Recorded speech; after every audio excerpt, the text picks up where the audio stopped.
दासी नौकरानी episode number 2। मुरली जी ने महेश जी को गुस्से में तमाचा लगा दिया था। सभी बाराती सुन पड़ गए थे। शादी के समय दोनों परिवारों में कभी कभी कहा सुनी हो जाती है, लेकिन बारातियों पर हाथ उठाना, वो भी लड़के के पिता पर, ये बहुत ज़्यादा हो गया था। महेश जी भी हैरान थे, ये उनके साथ क्या हुआ। लेकिन मुरली जी गुस्से में अपना मानसिक संतुलन खो चुके थे।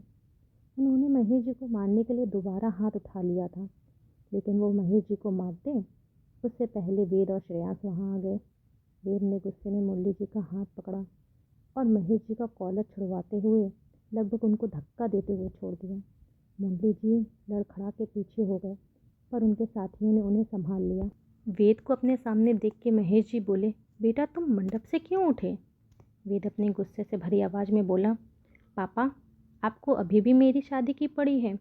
महेश जी ने अपनी नज़रें नीचे कर ली। वेद ने महेश जी का कॉलर ठीक किया और बोला, पापा अब ये शादी नहीं होगी। सभी हैरान हो गए।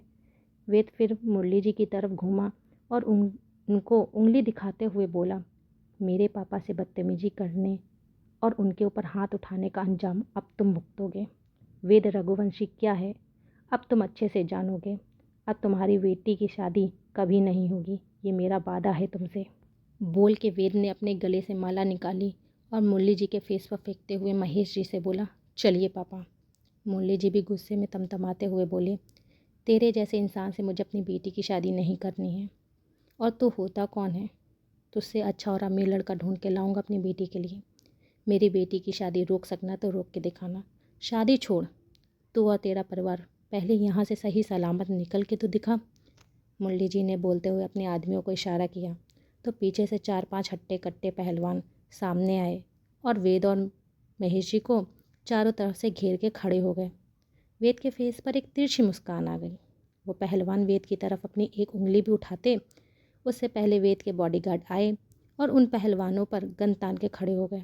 सभी ये नज़ारा देख के और डर गए। वेद ने मुरली जी की तरफ पलट के देखा और बोला, जितना आप मुझे जानते हो उससे कहीं ज़्यादा खतरनाक हूँ मैं। शुरू आप करोगे तो मैं ख़त्म करे बिना जाऊँगा नहीं, और जब मैं अपने पर आता हूँ तो कुछ नहीं दिखता मुझे। मुरली जी थोड़ा घबरा गए। वेद ने महेश जी का हाथ पकड़ा और सबके बीच से होते हुए वहाँ से बाहर चला गया। सभी तरफ बातें होने लगी। ईशा भी रोते हुए खड़ी हो गई थी। उसको तो चक्कर आ रहे थे। ये अचानक से क्या हो गया? उसका सपना टूट गया। बाहर आते हुए महेश जी वेद से बोले, बेटा ये तुम क्या कर रहे हो? शादी तोड़ना सही नहीं है, लड़की की ज़िंदगी खराब हो जाएगी। वेद गुस्से में बोला, पापा वो लोग जाने, पर अब मैं आपकी बात बिल्कुल नहीं सुनूंगा। कोई भी बात हो मुंह से ख़त्म की जा सकती थी, पर उन्होंने आप पर हाथ उठाया जो मैं बिल्कुल बर्दाश्त नहीं कर सकता। मैं ईसा से मजबूरी में शादी तो कर लूँगा, लेकिन कभी उसे इज्जत नहीं दे पाऊँगा। हमेशा मन में मलाल रहेगा। उसके पापा ने आपको मारा। आप चाहते तो आपकी एक आवाज़ पर बॉडीगार्ड आके खड़े हो जाते और ये सब अभी हॉस्पिटल के बेड पर पड़े ज़िंदगी और मौत से लड़ रहे होते। लेकिन आपने बात को ना बढ़ाने का सोचा। लेकिन इन लोगों ने क्या किया? महेश जी बोले, पर बेटा, वेद महेश जी की बात काटते हुए बोला, पर कुछ नहीं पापा, आप दादी की चिंता मत करिए, मैं समझा दूंगा उनको। अब चलिए यहाँ से, वरना मैं अपना गुस्सा कंट्रोल नहीं कर पाऊँगा। वेद, श्रेयांश और पूरी बारात वापस लौट गई। मंडप से लड़का उठ के चला गया। चारों तरफ यही चर्चा थी। ईशा को भी उसकी बहनें वहाँ से ले गई थीं। घर के कुछ बड़े लोगों ने मुरली जी को समझाया, उन्होंने गलत किया। उन्हें ऐसे लड़के के पिता पर हाथ नहीं उठाना चाहिए था। मामले को बात से सुलझाया जा सकता था। लेकिन मुरली जी अपनी अकड़ में थे।